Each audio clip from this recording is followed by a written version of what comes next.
received loads of questions from you people of the internet, especially on Twitter, asking us why you should buy the 60D instead of the 7D or the 550D. And, well, we don't know either, so we're going to take a look in this video. The 550D is currently the cheapest in the Canon DSLR range, with the new 60D coming in just above it. And the 7D, a bit above that, making it a very tight sandwich. To try and fathom how the 60D fits in the grand scheme of things, let's first take a look at the build quality. The build quality of the 550D is rather plasticky, and that's because it's got a polycarbonate body, and it is unashamedly plasticky, feeling in terms of ruggedness only a few notches up from a Kinder toy. The 60D in comparison feels a lot more reassuring with its polycarbonate resin with glass fibre on an aluminium chassis, making it feel like a more solid camera throughout.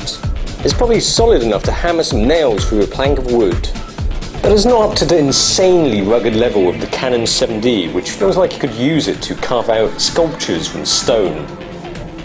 The 7D is more of a spiritual successor to the 50D than the 60D actually is.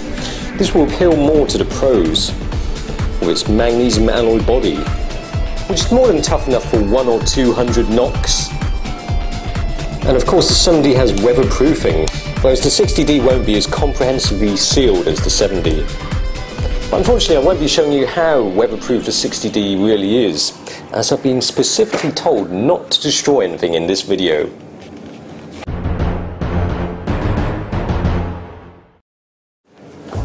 Ergonomically, the 60D really is quite nice to get to grips with a nice firm rounded grip. The 60D is nicely sized, slightly smaller than the fulsome 7D and bigger than the 550D. In comparison, the 550D feels like you're pinching a rather bony behind, with the 7D's grip being a lot beefier. But one thing that is the ergonomic party pooper of the 60D is the fact that the buttons are a bit iffy. I like how Canon have laid out the majority of the buttons on the right side of the camera.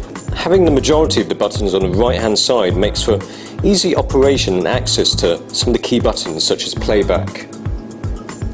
And then above the top panel you've got 4 buttons which correspond to the top panel LCD. But unfortunately all the buttons have the responsiveness of a dead slug stuck in the mud.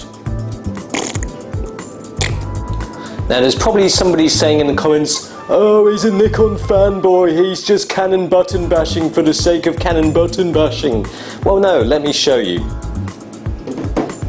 I like the way the buttons feel on the Canon 550D. I like the fact that it's got a clicky button sound that confirms that you have indeed pressed a button, and you shouldn't throw the camera up against the wall in frustration. Then you have the more expensive 7D,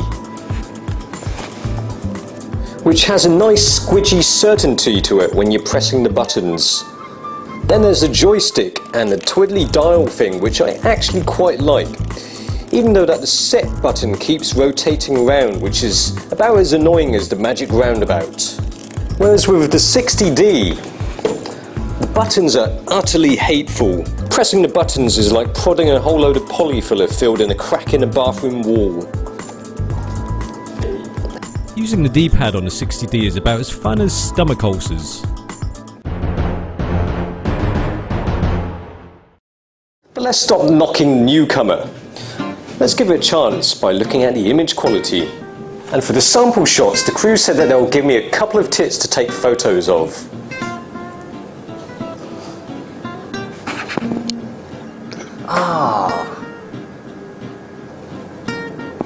These aren't even tits, are they? Okay, let's set the tits down. Whoops.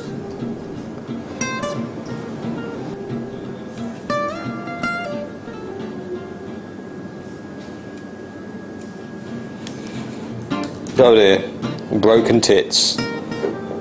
First I took a sample shot from the 550D. Then the newcomer, the 60D.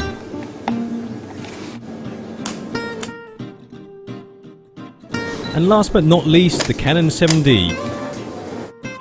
All have 18 megapixel sensors, and surprisingly there isn't that much difference between each shot. I'd be splitting hairs to find a difference between the three. But what about a high ISO noise performance comparison between the 60D, the 550D and the 7D? Again, not that much difference between the three, although perhaps the 550D is a tad worse when compared to the other two cameras.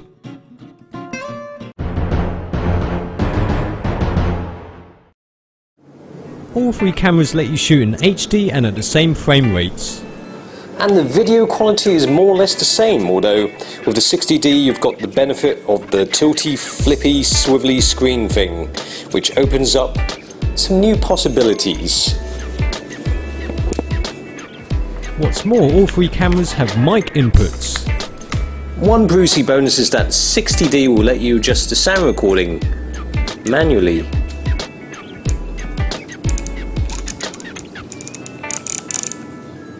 You can't do that with the 550D, and the same with the 7D. No good. Both the 550D and the 60D have 9 autofocus points, whereas the 7D has 19. And that's about it. Oh, and one last thing. How fast are the continuous bursts? First the 550D. Alright, then the new 60D. Ooh. And the 7D. Oh, I think I've just jizzed in my pants. The Canon 60D, it seems, is more geared towards those who want to experiment a bit more with the video mode. What with the tilty swivelly screen and the sound level recording adjustment. But as they say, two's company, three's a crowd. So which camera would I boot out of contention? Apart from the fact that the 60D is alright at video, and the tilty swivelly screen, I still find that it's a bit of an oddball. And I find it quite difficult to explain the purpose of the 60D actually. I liken it to this popular Hong Kong drink which mixes a bit of tea with coffee. And what you get is a rather interesting concoction of tea mixed with coffee. And the result is something which is so unique. But if I want a taste of tea, I'd go for a nice cup of tea. And if I want a bit of taste of coffee, I'll go for a cup of coffee. But don't give it to me in the same cup. And this is not to everybody's taste. But some people like it.